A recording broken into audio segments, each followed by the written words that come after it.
সেমিফাইনালের টিকিট লাভ করবে। যাই হোক, বল থ্রোইং রাজশাহীর অনুকূলে 7 নম্বর জার্সি পরিহিত খেলোয়াড় সুফি, ঢাকা ব্রাদার্সের খেলোয়াড় তিনি থ্রোইং করলেন। উদ্দেশ্য এমেকা বাড়িয়েছেন, দেখা যাক ম্যানেজ করেছেন 5 নম্বর থেকে প্রান্ত বদল করে, এবং 9 নম্বর জার্সি পরিহিত খেলোয়াড়, কিন্তু না, ওই নাটোরের গোলরক্ষক আবুল কাশেম বিশ্বস্ত হাতে কিন্তু বলটি ধরে নিয়েছেন এবং মাঠে বল। যাই হোক, রাজশাহী হারিয়েছিলেন 9 নম্বর এমেকা, কিন্তু ওই ওখানে আধা দেওয়ার চেষ্টা করছেন। দর্শকরা কিন্তু মনটা উজাড় করে দেখে চলেছেন এই পায়ের ক্যারিসমেটিক জাদুময় ফুটবল সমাজতাপুর বায়ু উচ্চ বিদ্যালয় মাঠে।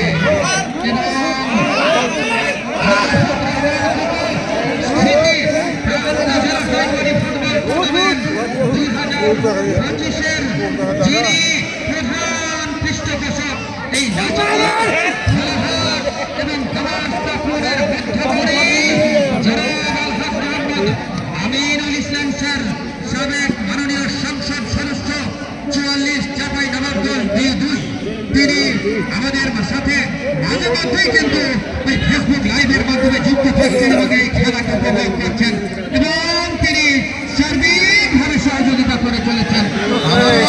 কিন্তু না, পড়ে গেলেন বিশেষ অতিথির আসন অলঙ্কৃত করেছেন জনাব মোহাম্মদ আলী, বিএনপি নেতা, রহনপুর পৌর শাখা। এছাড়াও আমাদের মাঝে বিশেষ অতিথির আসন অলঙ্কৃত। দর্শক, এই ভালো কাজের সাথে যারা যুক্ত আছেন তাদের সকলকেই আমি আন্তরিক কৃতজ্ঞতা জানাচ্ছি। খেলায় এবং এই মোবাইলের অপব্যবহার থেকে দূরে রাখার জন্য আয়োজন করা হয়েছে আরাফাত রহমানকে উপস্থিতি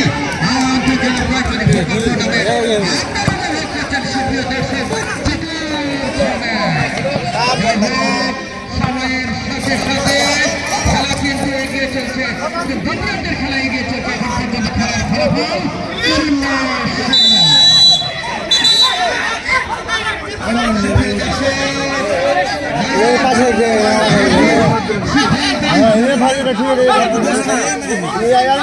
সিদ্ধান্তই কিন্তু আমাদের সবাইকে মেনে নিতে হবে।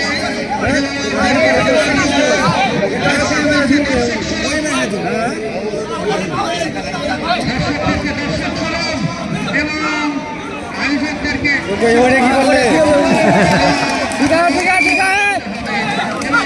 আমি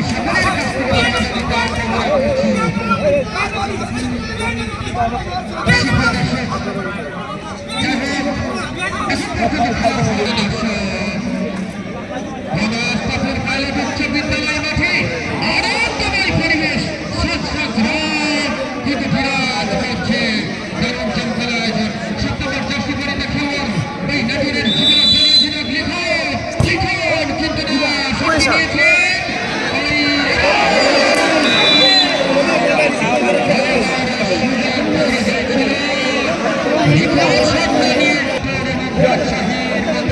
দ্বিতীয়দের খেলা এগিয়ে চলছে সুপ্রিয় দর্শক, এবং এখন পর্যন্ত খেলার ফলাফল রাজশাহী 0 এবং নাটোর 0 ব্যবধানে কিন্তু এই চমৎকার আয়োজন এগিয়ে চলছে সুপ্রিয় দর্শক। দারুণ লড়াই। 8 নম্বর জার্সি পরিহিত খেলোয়াড় উঁচু করে শট দিয়েছেন, দেখা যাক 11 নম্বর রাজশাহীর হারিয়েছেন 12 নম্বর জার্সি পরিহিত খেলোয়াড়কে, দেখা যাক